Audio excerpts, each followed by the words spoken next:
Hello guys.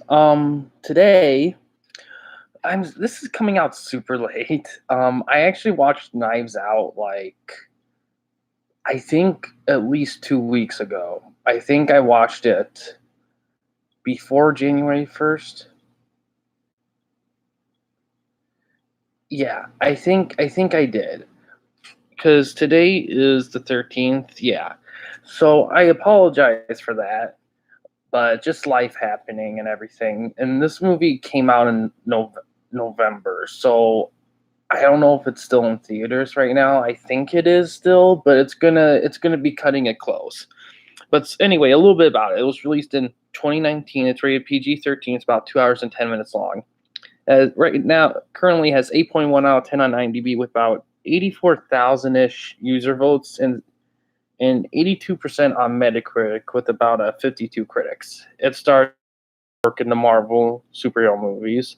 It's directed by Rian Johnson or Ryan Johnson, and he also did Looper and The Last Jedi Star Wars movie. On Rotten Tomatoes, the movie has 97% by critics with 404 critics, and 92% by audiences with about 33,000 ish user audience people. And the critics' consensus on Rotten Tomatoes is that Knives Out sharpens old murder mystery tropes with a keenly assembled suspense out that makes brilliant use of writer director Rian Johnson's stellar ensemble. So, pretty much, this movie. I have never seen this movie is adapted by the same author who wrote Murder on the Orient Express. This is another book that she wrote. Now, Murder on the Orient Express, they did make a remake of that a couple years ago, and that did okay. It didn't do great. I would have seen it except for I saw the numbers on it, and it was like, okay, whatever. And also, there was an original one in the 70s that did super well, and I haven't seen that one, but I got it. I just have to watch it, and that one's supposed to be really good, and that's the one I want to watch. So this is not make its completely original take. In all honesty, I really love this movie. It's very, it's God. I can't think of any flaws with it. It has humor. It has suspense. It's well acted. It's well written. It's a smart. It's smart. Just when you think that they kind of revealed all that they're going to reveal, more gets added. It's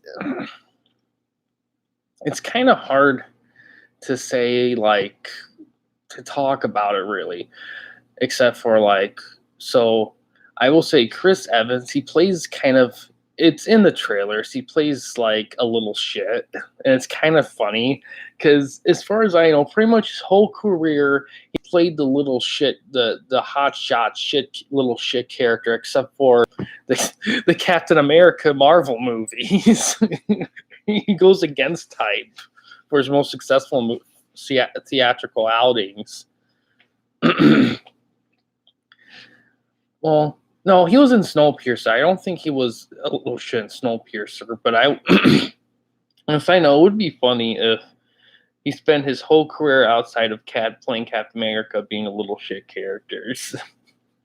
Just one time, just not being a little shit is for the Captain America role. But anyway, yeah, and they are working on a sequel. It's gonna have Daniel Craig returning, but yeah, it's a very, very good movie. It's well shot, it's well edited, it's well acted.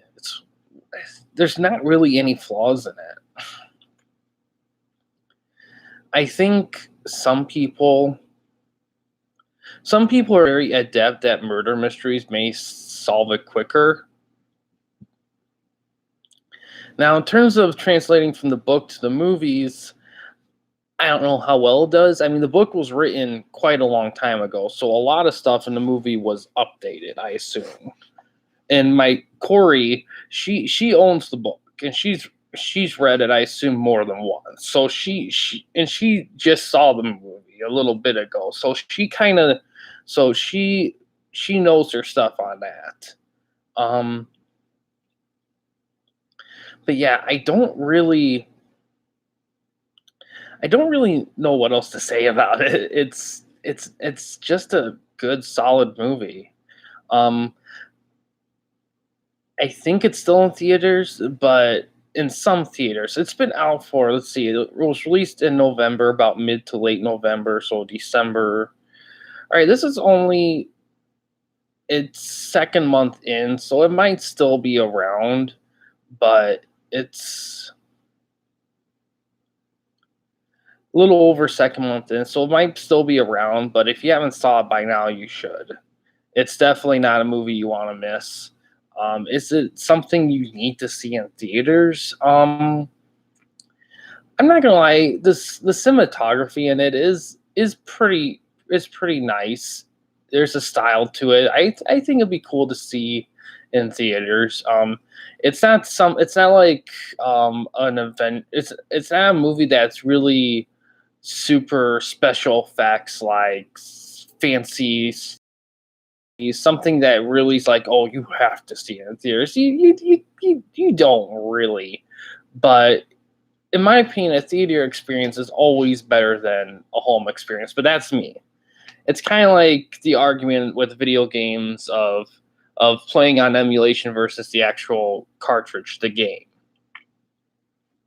It's like, yeah, some people like the convenience of emulation, being able to get it whenever, have it all in one thing, and there's some people who are the diehard cartridges who think it's that or nothing. It's kind of similar to that to a little bit of a degree, but yeah, it's definitely worth seeing in theaters. And I will say, thank God they're not spoiling the hell out of this movie because it's doing super well, but nobody's really talked about it really. And I think a lot of that has to do with the fact that it's non superhero sci-fi related. Um, but I at the end of it, I did want more. I will say that, and they're gonna do more, and I hope it's as well done as this. I don't know what else they'll do except for just another mystery with different cast of characters outside of probably um, Daniel Craig's character. But yeah, I think there's not much more I can say about it. It's just a good.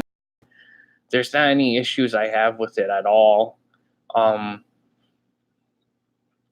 some people, there is one thing though, and it's not the movie's fault. Some people, with movies like this, some people may not get into rewatching them, like replay value. The replay value of this movie, it might not be as high with a lot of people as other movies, but in all honesty, that's not the fault of the movie. That's just the murder mystery genre trope. I mean, rewatching those kind of things it's not for everyone, because when some people watch something, I'm like, well, for some people the appeal is the mystery, and once that mystery is gone, then what's the point of watching it anymore? Of course, I'm not one of those people because I can still appreciate the film for what it is. But some people, they need that. There's some people, they can't do it. So that's one thing, but it's not really criticism of the movie. It's more just something. It is what it is kind of thing. But yeah, I'm gonna end it here. There's not much more to say about it other than it's a great movie and you should watch it. Um, um, and it's I would say it's definitely worth seeing in theaters. There's not a lot of movies I've been to theaters and just been like, that was good, but I think we could have waited. Um, not a lot. I mean, not a lot of great movies I thought were correction. Not a lot of movies I saw that were great, but I thought I could wait for. I mean, there's been some terrible movies I wish I didn't see. Period, and some mediocre movies like, yeah, that was okay, but I could have waited to see that at home if I had to. But yeah, this is a very solid movie. I'm going to end it here. Next time, I don't know what movie I'd be doing next. Birds of Prey with Harley Quinn. That's coming out in February. Could see that. I might see 1917. I might see that, but that's a toss up. Superhero movies are are going to get the top billing just because they're so investing with everything going on with their universes. But yeah, guys, it's Knives Out. It's a great movie. Check it out. I believe it's still in most theaters. Oh, uh, oh, hello, Allie. Um, but yeah, I'm gonna unless anyone has any other questions or topics. You're speaking alone. Are you crazy? I'm just talking about the movie Knives Out. Just sharing my thoughts. Just wrapping it up here. Almost done. I pretty much talked mostly about it. If you're curious on it, you could always watch the video after the stream and catch up with it. And if you want to keep commenting, you can just go to the comments. We also have a Discord channel and a Reddit. I just made a Reddit for us as well. And so if you guys wanted to chat on the Discord, best movie is Walking Dead. They are going to be making some Walking Dead movies, actually. And apparently Andrew Lincoln, guy who plays Rick Grimes, he's going to be in there. Now, I'm not going to lie, I stopped watching Walking Dead after season 8. I was really holding on, but after season 8, I was just like, I got to move on. I got to watch other stuff. I heard season 9 was actually very good, more of a return to form. Season 10 kind of the same way. But I'll watch them someday, but I just can't anymore. I've kind of lost a little bit of my taste for it. They probably should have wrapped things up within, yeah. The problem was that they probably should have wrapped things up, like, because a lot of the big series like Breaking Bad, Mad Men, and all them, even Game of Thrones, even they ended within 6 to 7 seasons. Yeah, they should have stopped at All Out War, in all honesty, because I've read most of the comics. I kind of stopped reading them after, I think, about issue 150-ish. And in all honesty, at first I thought the TV show was a bit better, but after reading through the comics and watching the show, and I realized that the comics are better mostly because they're unfiltered. And I kind of like the show a bit more because at the time, because I thought the show juggled more and had more characters do various things instead of focus on the main 3. But in all honesty, they kind of outweighed their sources, because the appeal of The Walking Dead is, even though they kill off one character you love, they'll replace them with a character that you're gonna love. And they kind of didn't do that anymore. And plus, when they stopped moving around and they went to stop moving around in the comics, because the show follows the progression of the comics pretty well. The problem with it is that it's ironic that, and they killed all the best characters, and let's watch Eugene. You see, Eugene, believe it or not, in the comics, I believe from last I've read, he was still alive. So they kind of got that right. A lot of the characters they killed off. Spoilers in case people are interested in watching this. Abraham, he actually lasted a little longer in the show, so I was thankful for that. Glenn went out at the right time too, but but at the same time, I can't help but wonder, couldn't there have been a better way? Because All Out War was it's ironic because All Out War was the best event in the comics, and the show is the worst event. If I would have changed anything with All Out War, I think first of all, they didn't need a whole season to set up. Season 7 was complete setup to All Out War, and it didn't need a full season. A half a season would have been fine, because if I remember right in the comics, they don't waste any time, tiptoeing around Negan. I mean, after the first meeting, Rick's like, oh yeah, fuck this guy, we're going to fucking war. And they start planning there, but the season, they drag everything, and it's just like, You only need like half the season at maximum for that, and then you could start All Out War in the second half, and then you could have done more of it in season 8. And they did a lot of stuff. Yeah, and if yeah, and some of the stuff in season 8 is kind of weird because season 7 it's like mostly all the okay stuff's mixed in, but season 8's weird because they took all the shitty stuff and put it in the first half, and all the great stuff's in the last half, like great stuff, like kind of.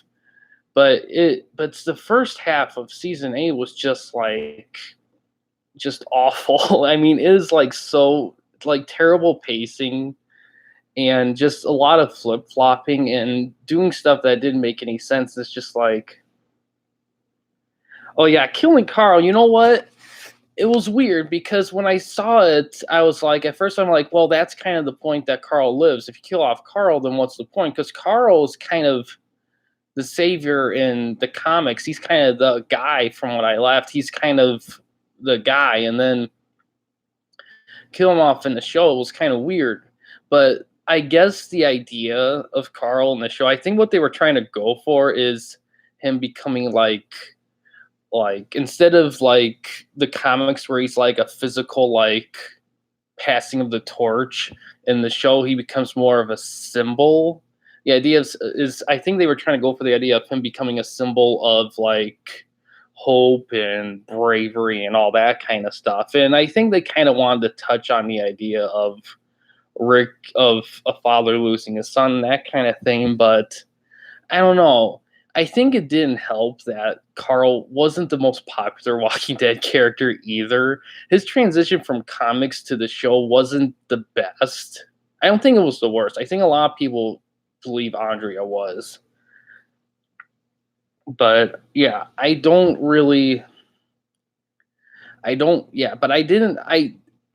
was on a writing standpoint, I didn't really think it was the smartest move, but I'll give them credit for trying something different and try to be different from the comics. But again, but my problem with him killing off Carl was his relationship with that girl. I forgot her name. And I was like, okay, so where is this going? It goes nowhere. And now the girl's just hanging around. I'm just like, well, what was the point of that? I mean, Carl didn't even. My problem is Carl never really lived. He just kind of just was around. He never did stuff. He never had a relationship. He never had that kind of thing. And plus the show just got super dry. Like earlier on, I feel like there was more emotional crescendos. There was a little bit of humor. There was a little bit of drama and horror, but it was like well orchestrated. The newer stuff, it just feels more flat. It just feels like it's more like streamlined flat. And yeah, they should have yeah. Yeah, he was the future. Yeah, I think overall, I think it would have been smarter to keep Carl alive. I didn't think they should have killed him off. I give them credit for trying to be different, try to spice things up, but they should have kept Carl alive. I think that was a mistake. And in all honesty, there wasn't, and you know what? I could understand their case if there was like another kid character around that was cool in his or her own right, but there really wasn't. They had, if they were gonna pull a move like that, they needed to be like, yeah, we killed Carl, but we have this character. But they didn't do that, and that's kind of why the show I think is kind of failing because they're not replenishing the wells of great characters. They just kind of, and plus TV shows are different with comics because comics you can keep the characters around as long as you freaking like to. It's with the show, I mean, actors at some point they want to leave, and you can't really control that. So it kind of that, I think that alters the storytelling as well. That's why a character that wasn't in the comics is now the big guy in the show now. And Yeah, at some point I will watch seasons 9 and 10. Or I heard they were gonna end at season 12, but I'm like, oh, season 12? This show did not need to be 12 seasons. And the sad part is I watched probably the first 5 or 6 seasons like multiple times. Yeah. In season 7 too, because I watched it all once, like up to like season 4, and then season 5 I watched, and then I rewatched them all with my sister when I showed her the shows, and then I watched season 6 and 7 and 8, and I think my sister and I was watching the next season with her, season 7, and we couldn't even finish season 7. We just got so tired of it. There's just no, it's just too dry. And I did watch Fear of the Walking Dead. I watched the first 2 seasons. I heard that show kind of gets better a little bit, but it's kind of getting along the lines of the same boat. And I think overall that's probably why the issue with The Walking Dead is that it's not. I don't think it was ever meant to be a long lasting thing. I think it's the kind of story that can only be so long, especially if you're limited to how much you can do in terms of the gore and the language. Because the writing and the dialogue in the show is not as good as the comics. At first, it was even though it was limited in language, they kind of made up for with a little bit more quirky dialogue, but.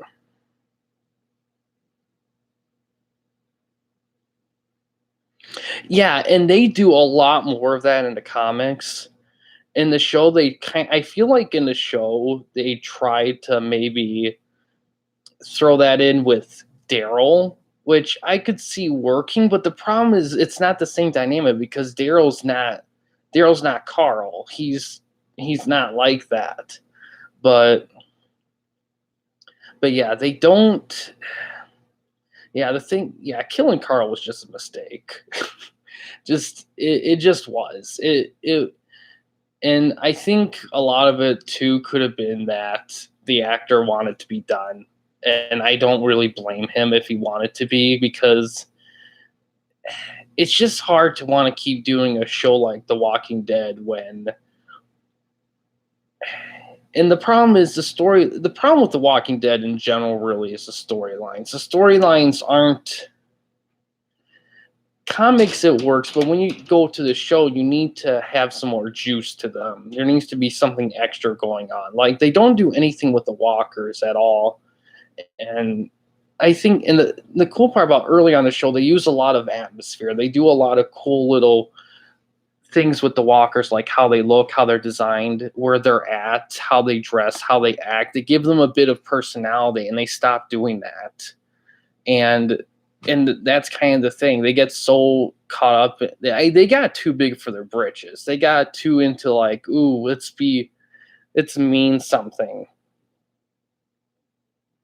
Yeah, and you're probably right. I mean, he was becoming a bigger character, and and yeah, you're right. I think a lot of it could have been they were like, okay, we need to have a big character death now, but who are we going to kill off? We can't kill off Daryl because too many people like Daryl. We could kill off Carol, but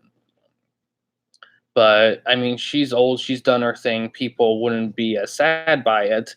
We can't kill off Rick as of now because he's the lead guy. So let's kill Carl and just roll with that. And I don't know. I think they just did it for shock. And I don't think I wouldn't have done it. I would have kept him alive. I would have I wouldn't have done the show a lot differently. I mean, up till season 6 and the first episode of season 7. After the first episode of season 7, I would make some changes. First of all, here's my biggest issue. They have way too many freaking groups. Because in the comics, it was only Alexandria.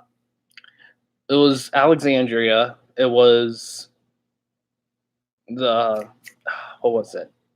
Alexandria, the Hilltop, the Kingdom, and then the Saviors. In the show, they add two new groups. They add the Junkyard people and the fisherwoman people, and that's just too much. They didn't need that many groups, and that was a big problem with the show because they took extra time setting up groups that weren't needed. And yeah, it's almost like they decide, you know what, instead of really thinking about meshing the stuff together, let's stretch everything out. Let's just stretch it out into seasons of it and just add filler. And I it's a shame.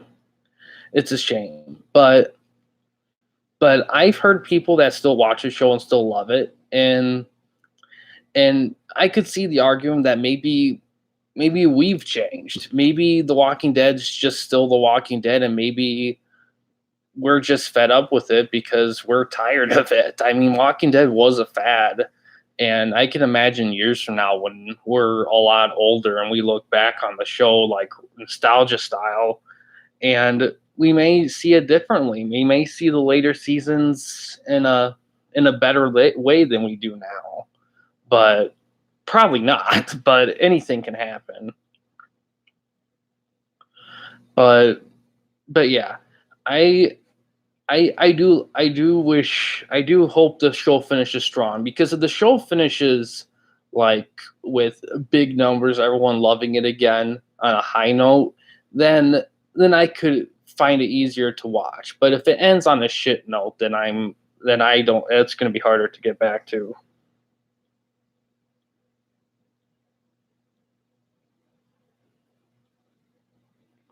Oh yeah, oh yeah, yeah, yeah. The thing with Negan is that he does that in the comics too. The thing with Negan, Negan is he's a manipulator. He'll do a lot of different stuff. Like he'll be Carl's friend. He generally likes Carl, but he also thinks what's best for the group, specifically him. And he has a twisted way of seeing like right and wrong. Like, I like this kid, but if he dies, he dies. Or I like Rick, but it's kind of like, is I always like comparing this. He's almost like the Joker to a degree in terms of how he thinks.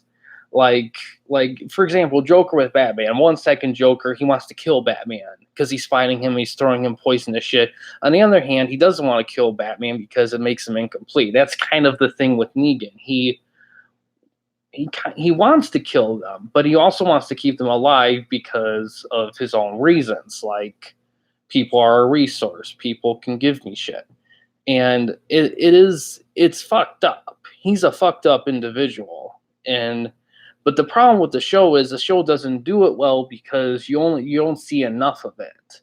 Like, if they didn't make a big thing about Negan and Daryl socializing and focus more on Carl and Negan and Rick and Negan, I think it would have been better.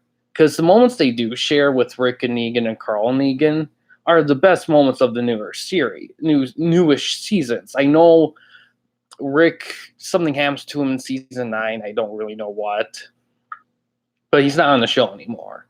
So it's something. But it's weird. I don't really. It's a weird thing. I don't know what they're gonna do to end it. I know what, however they end it, it's gonna be different, probably different from the comics. Um, I've tried getting back to the comics and finishing that off, but it's hard to want to maintain interest, especially nowadays, because nowadays you can't afford to be sloppy and boring. There's too much competition for people's attention with so many great shows coming out. And Walking Dead, they were just part of that golden AMC era that had Breaking Bad, Mad Men, and all this other cool stuff. And it's kind of spread out more now. And I think people, and in all honesty, Redemption, yes, Redemption. That's a big part of it too.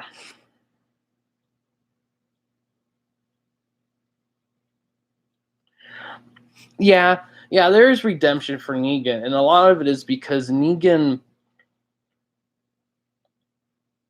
Yeah, and yeah, that's a big part with Negan too, because there's something interesting, like in the early season 7 episode where he says,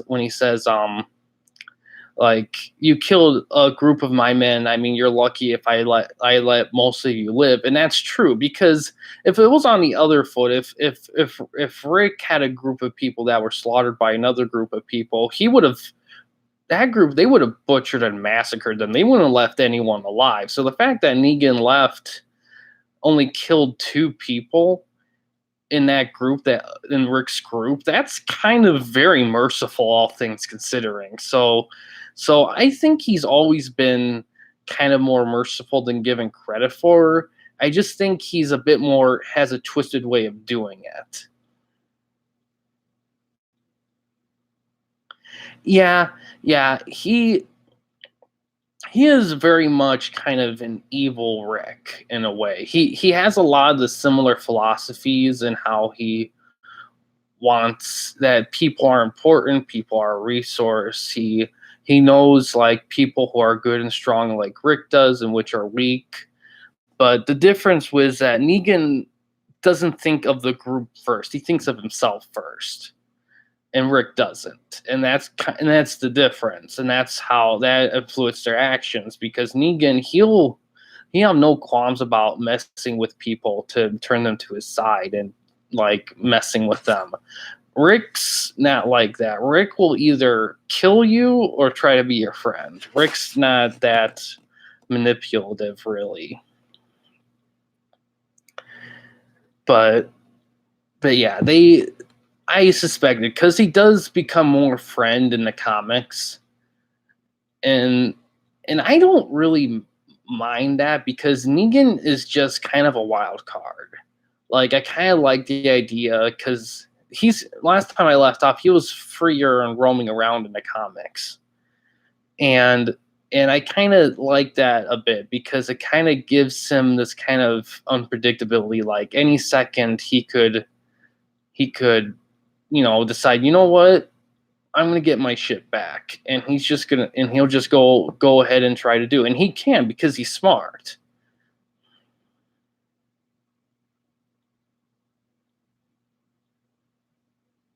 Oh yeah, freaking Simon! I forgot about Simon. I loved it.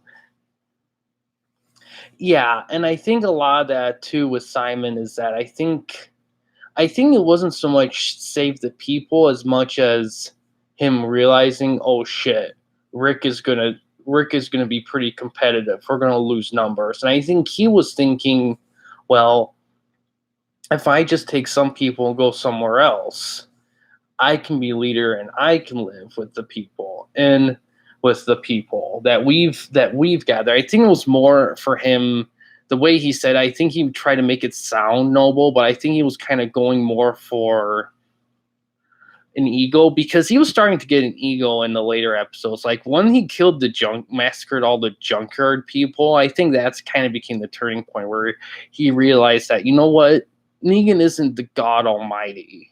I can be better than him. And I think he tried to use like like friendly words to try to sway people to his side.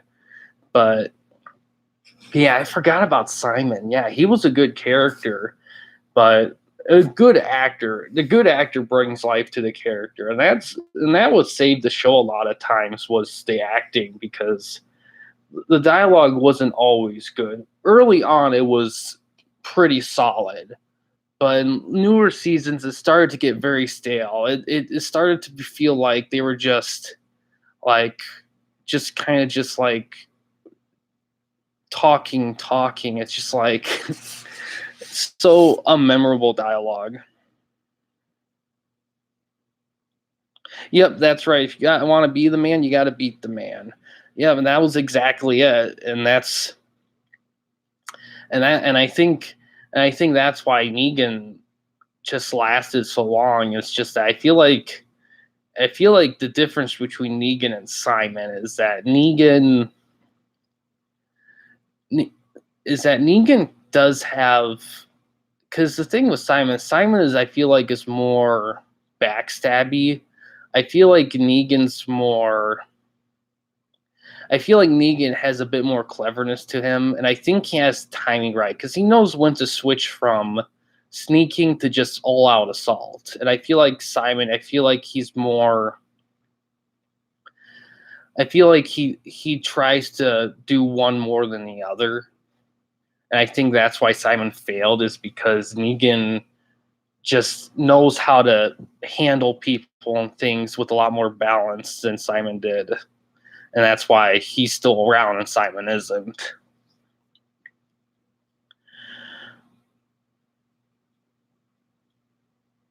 But yeah, Ali, I think I'm gonna end it here. I'm running out my hotspot, and that only has so much juice. But if you want to keep chatting about Walking Dead, I'll chat with you in the comments about it, because I actually have never done any videos on Walking Dead. But Negan is skinny, and he is tough in the show. Yeah, Negan. Yeah, well, the thing with Negan is that he is very bulky in the comics, and I kind of agree. But the thing that Jeffrey Dean Morgan has, the actor who plays him, he has that swagger and that smile. That kind of brings life, and he's not bulky, but I think it still works because it highlights more on his. Because if you think about it, there's not really a lot of bulky characters in The Walking Dead now I think about it. I mean, even Andrew Lincoln isn't like super ripped either. I mean, Daryl kind of has a little bit of muscle, but they don't really highlight on big strong men in The Walking Dead. They kind of highlight more of the quicker, more agile people. And I feel like Negan kind of fits in that area. But I wouldn't mind a little bit more diversity. It would be kind of cool to see someone bulkier, but I did like the casting for Negan. I thought that was smart casting. But yeah, Ali, I'm gonna end the stream. Feel free to chat more about The Walking Dead in the comments section, but I gotta wrap it up because my hotspot's just gonna run out of steam soon. But yeah, guys, you got a little Walking Dead dialogue bonus at the end of this, but like I said, Knives Out, go ahead and check it out.